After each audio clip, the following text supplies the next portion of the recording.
And good afternoon. Welcome back to Discuss with Russ. I'm Russell Rivera, founder and president of Voice Wealth Management, and this is episode 19.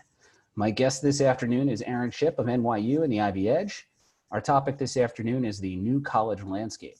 And of course, we'd like to welcome all of our viewers on Zoom, Facebook Live, and later YouTube. For those of you tuning in today for the first time, the Discuss with Russ series is focused on helping you get through the crisis and start thinking and planning for what the world might look like as the crisis dissipates. Now that we can leave our homes and see each other face to face again, at least to some extent, we want to help you anticipate possible responses in society's behavior so you can be most prepared to succeed. My firm, Voice Wealth Management, primarily works with entrepreneurs, young professionals, and their families to help them get the most out of their money. While I'm a chartered financial analyst and certified financial planner, many also see me as their personal CFO and financial therapist, recognizing the psychological power of money in addition to using short-term and long-term planning to help you get the most out of every dollar you earn and use. Now on to our guest, Aaron Shipp. Aaron is the founder and CEO of the Ivy Edge LLC, a college admissions consulting firm that serves as a trusted advisor to students and families who intend to successfully apply to top-tier colleges. Mr. Shipp is also the founder and president of Why Apply Inc., a national 501c3 nonprofit organization dedicated to helping bright and talented public school students and their families with financial aid options and the application process to top-tier colleges and universities. Mr. Shipp is a proud 1996 graduate of Yale University and has been active in his alumni community in various capacities.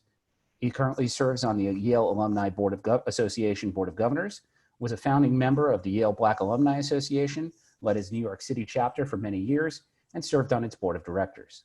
He also served on the board of the Yale Alumni Association of New York as its director of outreach and as a former vice president. As for housekeeping issues, there is a Q&A tab for asking questions, so please use that button to ask questions of Aaron or myself. We'll get to them as appropriate and as they fit into the program. And of course, this show is being recorded, so we will tell you how to get a recording to this and all of our episodes at the end of the program. And with that, Aaron, thanks. Thanks for joining us. Thank you for having me, Russell. I'm so glad to be here and be a part of this conversation because things are wild in this space. This is I know, wild, ever since my I friend, wild. and ever since I took some of the questions that I planned, it's amazing how much things have changed. They've changed, so, right? we can go on for hours about this topic, and while we're doing one live now, I'm sure we'll come back and do one Memorex or recorded later. And Sounds good. Sounds good, my friend. So let's talk a little bit about what you do. Tell us about how you, working with Ivy Edge, help the students you work with. Great. Well, as you said, the name of the company is called the Ivy Edge LLC, and I do work with students and families to serve as a trusted advisor to them in their process of applying to top-tier colleges and universities.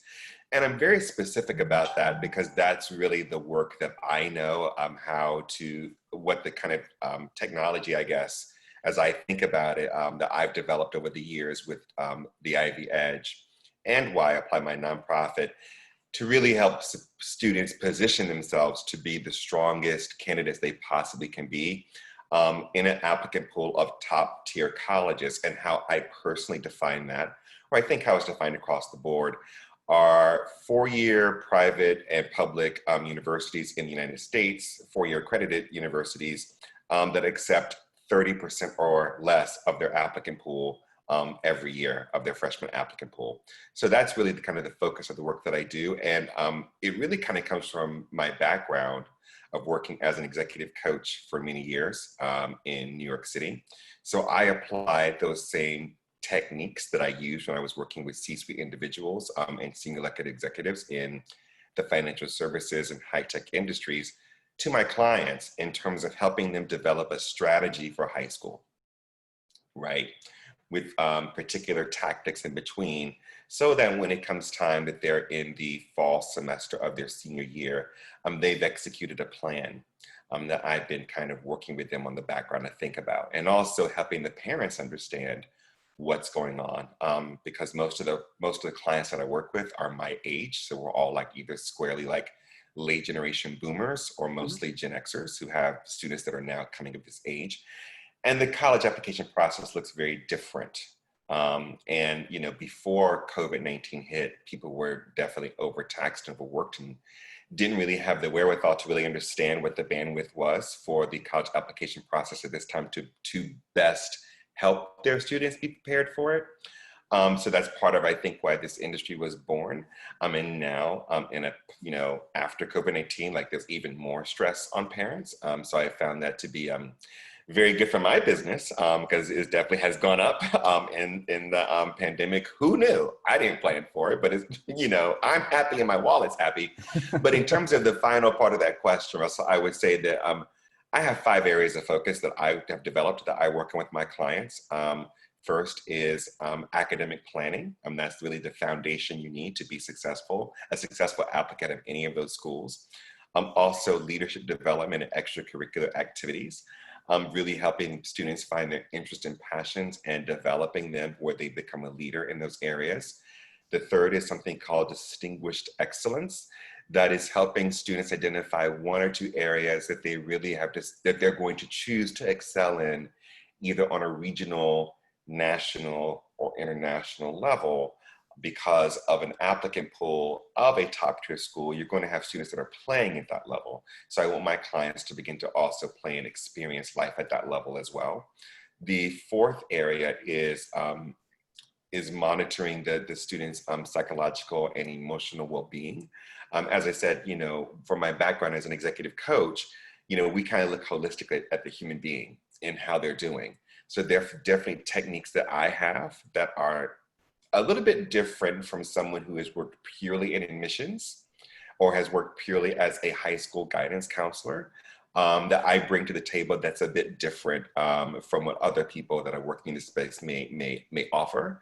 So I definitely make sure that I want all of my clients, students, and parents alike to get over the finish line in one piece and not be completely emotionally frazzled, because it's a very emotional process.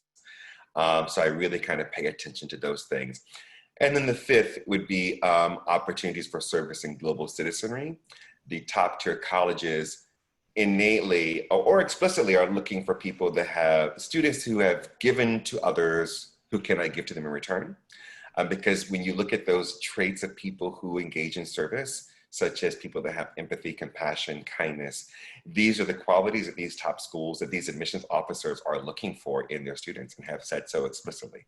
Sometimes they'll even explicitly frame the applications in such a way to get that information from the students. So with my years of doing this work, really kind of understanding those are kind of the 5 silos that students really need to think about in terms of the strategy they can use for high school. My job is to be behind the scenes, to be in a relationship with them, to kind of build in all of those different silos and think about the tactics along the way that will again position them to be strong applicants when it comes time for them to apply to colleges. And my business has expanded a little bit since I now have clients internationally. I now also work with students who are applying to top independent boarding schools here in the United States. And I have a couple of my international clients that I'm working with who are currently in college, but are applying to graduate programs and professional schools here in the States as well. So my average age range right now is from 11 to 20. Well, that's quite a big range. I mean, it's obviously, like you said, you've expanded beyond just getting ready, high school kids ready for college. It's a little. Boarding school and grad school. So, I don't know if that seems like the whole range, not just the average there, Aaron. But. A little, well, yes, it is. So. Yeah. Yeah, we were just talking before when you said you're working with somebody for 11. I'm like, they're really into it to have somebody. Right. Yeah. And for what you do, I mean, I think many of us remember, and you and I spoke because of what we've done together with Why Apply about the Varsity Blues scandal, yes. where Rick Singer, who basically seems to, when he had a legitimate business, do a lot of what you do. So what are, kind of what sets you apart, sets how you're coaching students from someone like him? Obviously we're not talking about you trying to get people in for the side door by making them athletes. But in Right. terms of There, what there he is might no have been doing platform versus nine what and you're three doing. quarters. There Right. is. There is no There platform is nine no, and three right, quarters. Yes. right. How am I different from Rick Singer? Well, I'm not an FBI informant. That's how I'm different from Rick Singer right now, if I'm being honest. But by the You way, know, Rick Singer was in quotes on my script, just so you right, know. it's just fine. It's fine. Listen, and I know Russell, you you were know there that, because but I'm just saying. yes, and I'll share for the audience because Russ and I work together on our nonprofit, right? So Russ and I are very much in touch with each other. So it was March 12th, 2019. I was eating lunch. I was, having some fried chicken, and then all of a sudden my phone blew up, because this scandal broke. What I do that's different than people like Rick Singer, or what he's been allegedly accused of doing. I'm ethical. And what does that mean? Meaning that, I have it in the contract, I can't guarantee admissions, to any school at all. So that's kind of the first thing, where I, advise my students about strategies for standardized tests. I don't have proctors in waiting to call to take the test for my students. No, of course, As but some of these things. right, but we know Sorry. the fraudulent things that he's done. Is there anything that you can talk about, how you are advising students, aside from the 5 things that you already mentioned during the last question, different from someone, right? We all know the fraudulent things that he's done. Right. Is there anything else so that when somebody's thinking about, what is this thing about a college coach, for which some people are paying obviously a lot of money, to understand what they're getting the value for? Right. Well, I guess, I don't, without putting all the fraudulent things aside, like I'm assuming that what he did was kind of, offer advice on this process and be an expert in this process, which I think is what all of us do to some degree. The thing that had to be very careful of, this is not an industry that's regulated, right? It's a cottage industry. So there are lots of people that can hang a sign outside, on the internet and say, hey, I'm a college admissions counselor. I can guarantee lots of different things. One of the things that I say definitely for people looking for someone like me is if you see anything that says I can guarantee results, you run. You run because you can't, and unfortunately I see that happening with my international students.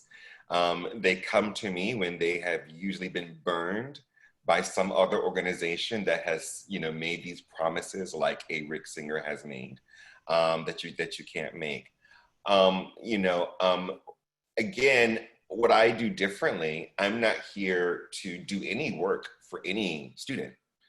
I'm not here to write the essay. I'm not here to put together the project. I'm not here to do anything like that. I'm here to guide and advise. I would definitely edit, rewrite, take a look at some things, but I'm here to help my students think, to really think about what it is they need to do. And a part of that, I think, comes from my underlying philosophy, Russell, of I just assume my students' brilliance. I assume their brilliance. And I assume that they can figure it out. If they've made it to me, they do have something, because I'm not for everyone. So if you have kind of the raw material and you have, you're blessed to have a family that's resourced to be able to afford me, you should be able to make it work. Because now what you have is a dedicated relationship in your life telling you, don't go left, go right. Because going left is going to get you these consequences. And going right is going to get you these things. And teenagers have a very good, excuse my language, bullshit meter. And when they work with me, they sniff me out. They're like, this guy knows what he's talking about. Then they go Google me and they put in Aaron Shipp Yale and everything checks out. So I think that for families too, your people should check out. I have the full faith and confidence that if anyone Googles me on anything, they're going to see why apply, Ivy Edge, all the Yale things, LinkedIn. There's not going to be some aberrant thing out there hanging out there. And, in this day and age where there's so much misinformation, and I even tell my students this branding is important. You really have to, if you're authentic and true to what you're doing, there should be no adverse information out there for anyone to find, so there's all good stuff out there for me because I keep providing excellent service in terms of what I do. So I think that's part of what makes me different. But I think at the core, It's the same. You're trying to help families in a process that's very complex, often very opaque and mysterious, no matter what part of the economic spectrum you come from. And I think more family of means are finding that it's not as easy for them as it used to be. Hence, why this industry, I think, has grown so much. So, you know, now we're kind of going from, right, you're getting somebody from admission, you've prepped them for admission, they're getting in, and obviously due to the pandemic, education's been significantly disrupted, Yes. arguably college more than anything else. Yeah. According to the Harvard Crimson newspaper, 20% of Harvard's first-year students are choosing to defer. We're seeing what's happening at North Carolina, UNC Chapel Hill, near where you are. Notre Mm-hmm. Dame is now going online for 2 weeks. Obviously there's been a varied difference between students, some schools not letting anybody back, some schools letting everybody out back and going online, going full in person, all different possibilities that schools are trying to do. Mm-hmm. The students you've worked with, how are they approaching this school year, both those who are first year and those who are partway into their tenures? Yeah, that's a great question.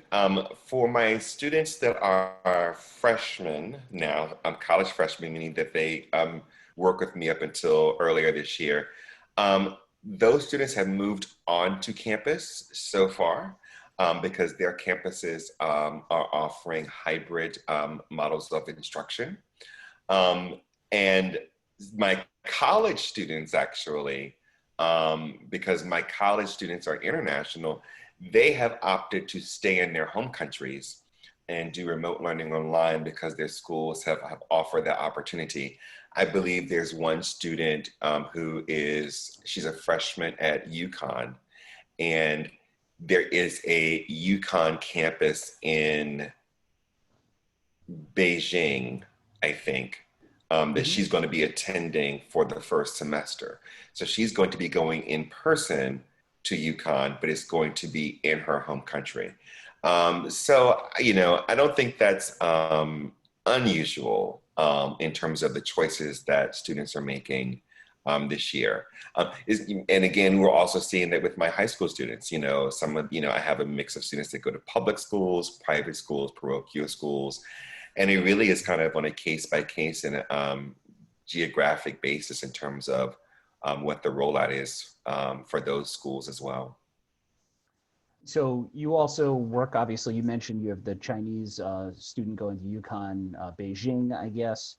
Um, with the inability to gather, one of the first things that kind of came out of the pandemic was the cancellation of standardized tests in the spring. And I'm assuming, based on what I know, into the fall, I guess in terms of standardized testing, seeing that from a professional's perspective, there's a big argument over what to do about the bar exams. There's a big, the CFA is going to go online.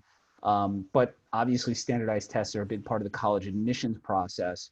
How are those going to be part of the 2021 process? Mm-hmm. And how do you think that this may affect the admissions process in the future? Yes, I think that's the question that a lot of people want answers to. I think the admissions officers want answers to those questions as well. I know that a lot of again, because I only focus on the top tier schools, a lot of those schools this year are going to test optional for their admissions practice because a bulk of the students had plans, as juniors to take the SAT or the ACT this spring. And the way that the standardized test work with the SAT And and do I the still have ACT, it is offered in the fall and in the spring. There are a couple that are offered in the summer, maybe one or two, but the bulk are offered during those two times. So for a lot of students that are planning to take the exam in March, that didn't happen. And then May didn't happen, and then June didn't happen. And so now we have students that are scrambling because, especially those that are more enterprising and more ambitious, for those that are saying this optional, they still want it to be mandatory because they're like, hey, that's a leg up, that's an advantage for me to take advantage of it.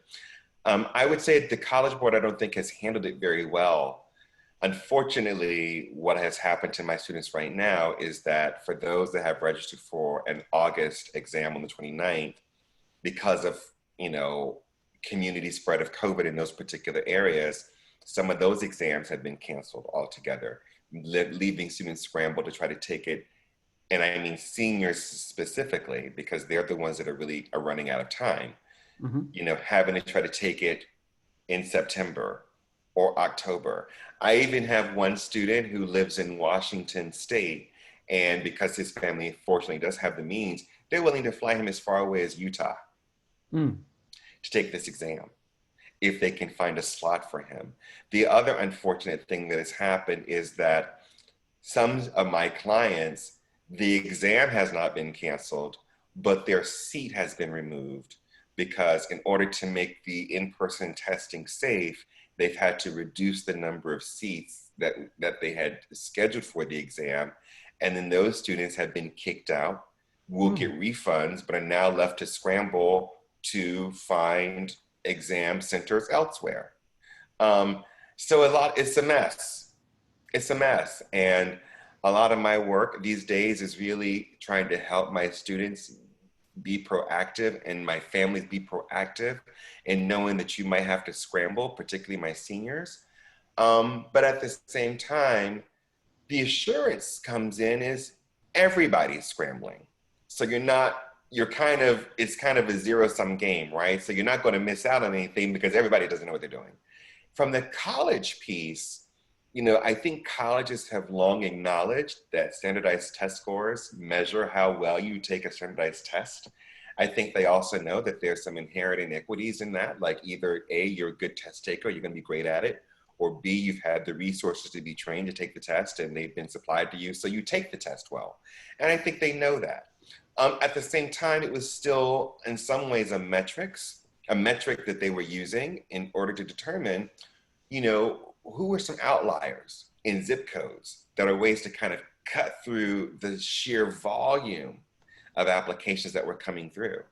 I was fortunate, as you remember, Russell, to go to the annual conference of the College Board last year, right? Where the admissions officers were talking about partnering with the College Board to roll out this kind of new model by which the admissions officers would be able to kind of gather demographic data on students rather quickly in order to sort their process.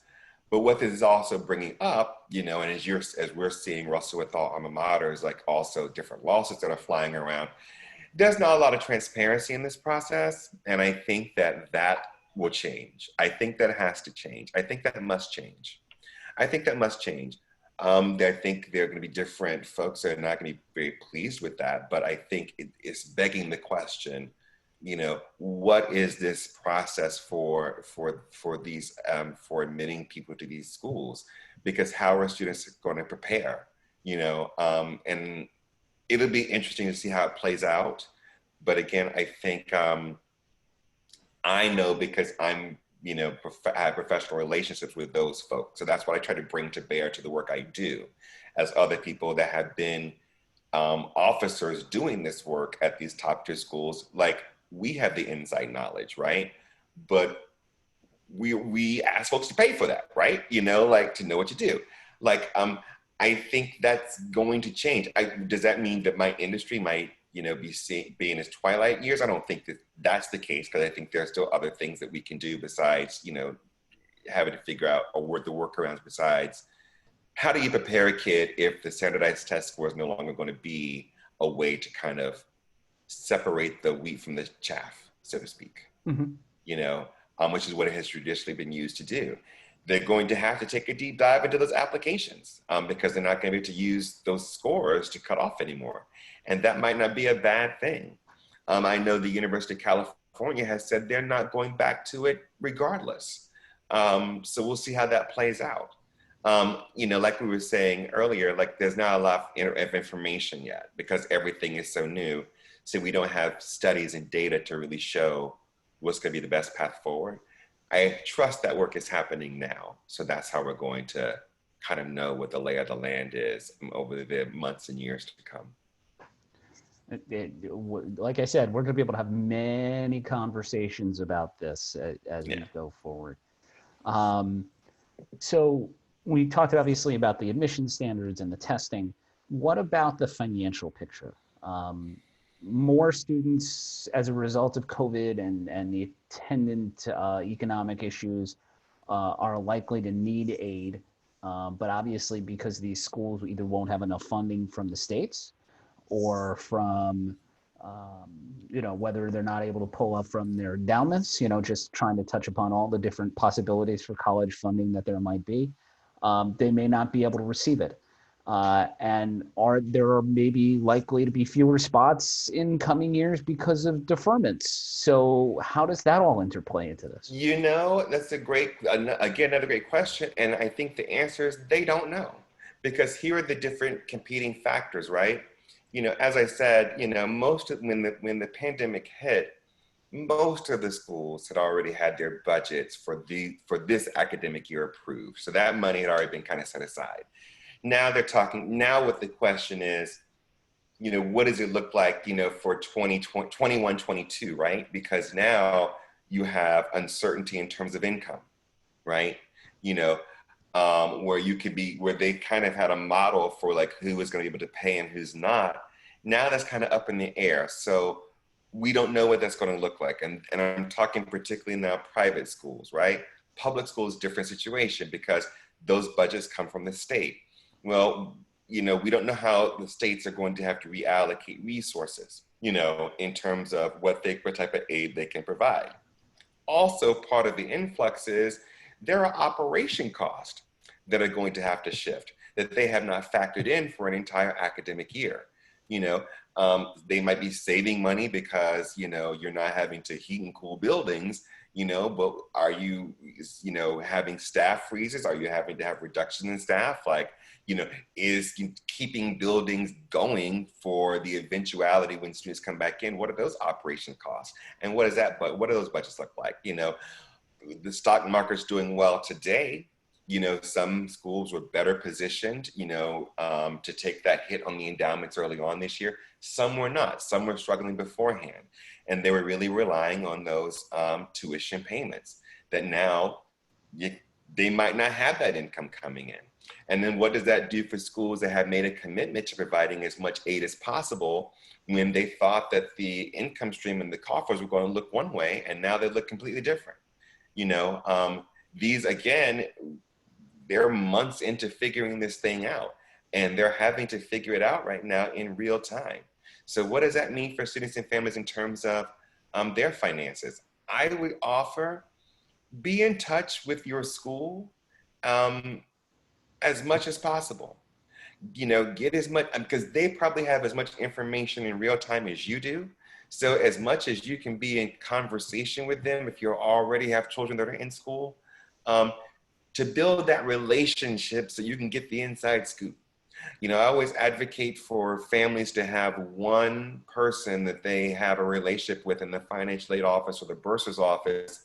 So when your caller ID pops up, they're like, oh, that's Mr. Smith from Spokane. I've been talking with him for 2 years now, because his daughter Becky, blah, blah, blah, blah, whatever. You make that phone call. Hey, John, what's going on? Well, Mr. Smith, I will tell you what I heard this morning in the meeting. That's the kind of relationship that you want to build so you can know. So I would encourage that, to do that. If you haven't done that, start that so you can find out, because they don't know. They're trying to figure it out. And you kind of have to just be proactive in kind of staying on top of the information and seeing what the next steps are. Fair enough. And it's you sit there and I think about, just the fact that, and think families filling out the FAFSA next year and how those are all going to come in and who's going to qualify, and the federal's going to change how they determine qualification. And, everybody talking about student loan crisis. Does that mean that there's going to be more people, just because there's less money to go around, going to have to take more loans next year? And what does that actually mean, et cetera, et cetera, et cetera?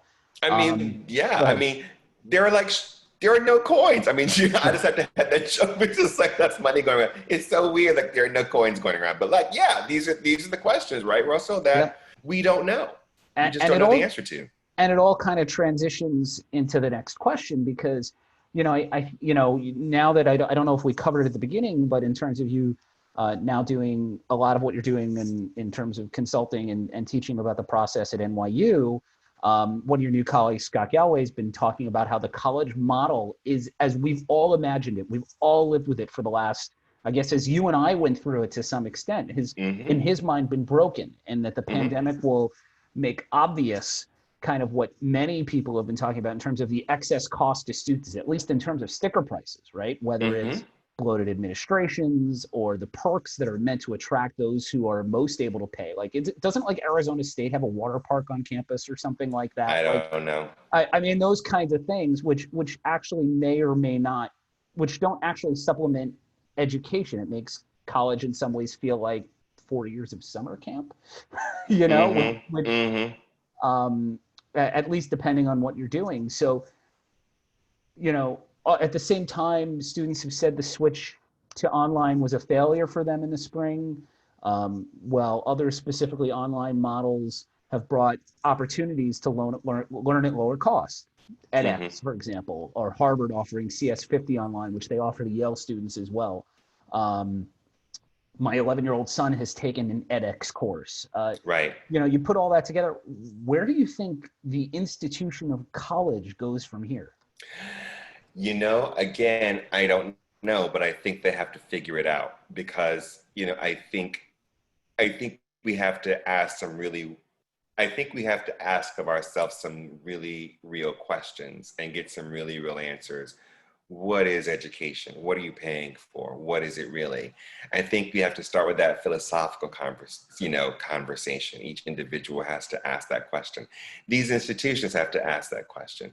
I mean, are we still going to need it? Yes, because if I chip my tooth, I still need a trained dentist to go in my mouth, fix that. So that has to come from somewhere. So people have to be trained to do that. But again, I think that in terms of the experience of it, I think could be very different. My brother, who is an assistant principal, is asking this question of his high school. He's like, the question he asks is, why in the 21st century are we not prepared to be offering a 21st century education? Why have we not been using these digital platforms way before now, right? As we were talking before the broadcast, Russell, if we think about, a marquee name, right? And we think about their commitment to getting the best and brightest everywhere. We'll say that, a school like Stanford, admits a bright, promising young woman, who may be coming from a working class or low income background, who may be supporting her family, with a job at home, If she has the ability to take all of her Stanford classes online and can stay at home and can still support the family and is okay with not having that experience with her peers because she's still getting the education, the degree, is that going to make more sense for a student like that? Possibly. I don't know. Right, but here's also, the other, go ahead. I was good. But the other thing about it is, because, again, this generation of students is so connected, I think they're going to force these questions. I think the parents, out of this uncertainty, are going to force these questions. What am I writing this check out for again? If this, okay, maybe room and board, but is this tuition bill of $30,000, is your school really worth that? And they're going to have to ask the question.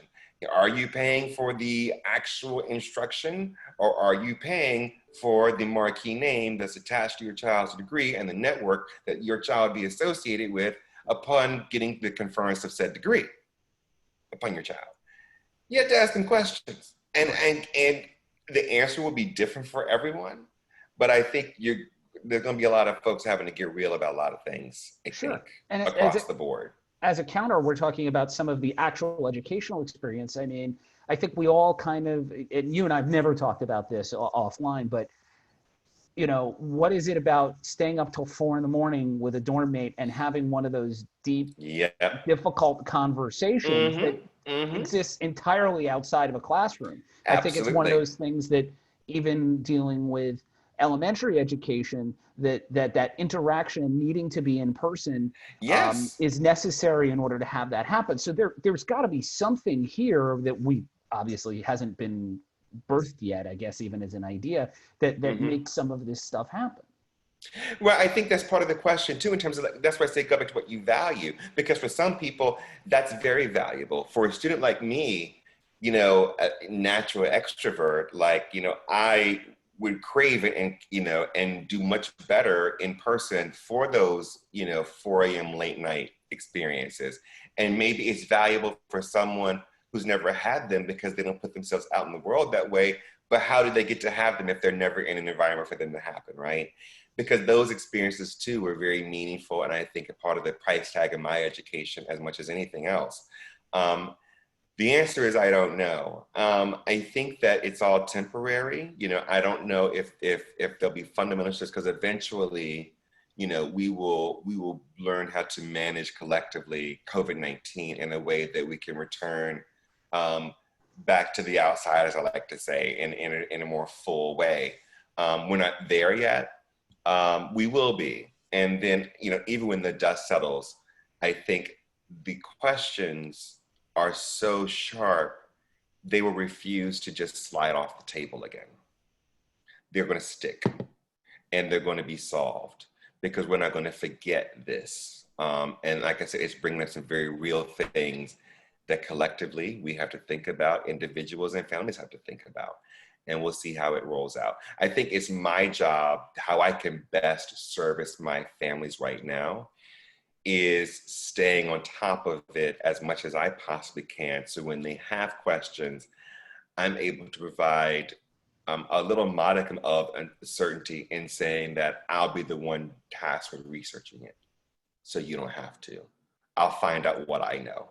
And here's what I know, which I think provides a modicum of peace of mind for my parents, my families I work with, than just kind of, in the dark, kind of grasping around for answers, which it seems like a lot of us are doing these days. And again, if anybody has any questions, please use the Q&A tab at the bottom. We haven't seen any yet, but I at least wanted to, again, re-offer that to anybody who was interested. Yeah, and I think one of the things we've been talking about is kind of not, you're telling me there is very little information, right? I mean, even as it is now, we're talking about can you deliver standardized exams online? Well, bandwidth issues can be an issue. It's been a problem with this program already. Can Hacking be an issue. issues. I mean, just so many issues in terms of doing things virtually in an exam environment. And then obviously not having enough seats and putting all of that together. Having not knowing exactly how well to evaluate candidates and applicants when there is very little or reduced opportunities for setting themselves apart. yeah. Things like that. So these are things that you haven't, like, just to reconfirm, these are things you haven't seen anybody come out with, hey, here's how we're going to handle that, or we have kind of an answer that we're going to use for now. Everybody's kind of even more in the dark than they might have been 12 months ago. Yeah, what I've been encouraging my students to do, and I would encourage anyone here listening that's thinking about it, what has been the most helpful for me in having real-time information, a lot of the top colleges, their admissions offices have Instagram accounts, and they push out real-time information on their Instagram accounts. So I have told all of my students, for any school that you're applying to, you should be following their social media platforms, because a lot of them are having podcast webinars like this, answering students' questions, and just follow like I said, all those platforms to get the real-time information, because that's sometimes where I pull it from, So I just have it all synthesized here on my phone because this is my business and that's what I'm choosing to do. But the information is out there. So that's the kind of really easy way to just kind of know what's going on with things. If you go to LinkedIn, follow College Board. They're pushing out information all the time. So you can kind of have these things in kind of like, your news feed in terms of what the changes are as they change in real time. And I guess there's one other question I realize I have, though I know it's a little bit maybe outside of your purview. And knowing you have international students, it might be even, less, at least less necessary or less applicable to them. We've had 6 months where, this class, or at least this class that's coming into it isn't going to be able to make the campus visit. So yeah, I know the colleges have invested in trying to make virtual tours available, but I'm thinking whether or not people are really going to get a good feel for a place from that. It's interesting. In the course I taught at NYU, I had a section where I taught my students how to evaluate colleges via their virtual tours they put together. So I kind of ran through them like, I'm not going to shout out any colleges. Like, there was a particular college that's very prestigious that noticeably did not have any student interviews in their virtual tour. So it's like, pay attention to that, students, considering this university, that all they had were adults and alumni speaking. Why is that? So, that's something that I provide my students with in terms of, there's a lot, this is marketing. So these schools are businesses. So they want a particular type of student, they're going to market a particular type of way. So you need to understand you're being marketed to. So I want you to be a wise consumer, and I want you to be very discerning about the digital face they're showing you, because I want you to understand it's a show that's designed to capture your attention in a particular way. And I want you to ask questions of what you're seeing and what you're not seeing. And the same thing with families. And that's how you can make a determination, at least from the online experience. Some of these schools will also have virtual Zoom sessions like this that you can participate in. Participate in everything. But it's there to be had. It's different. We just have to engage in different ways. But yes, I think there's value there. And I think that'd be cost saving, maybe for some families that aren't going to be able to come in person to do that.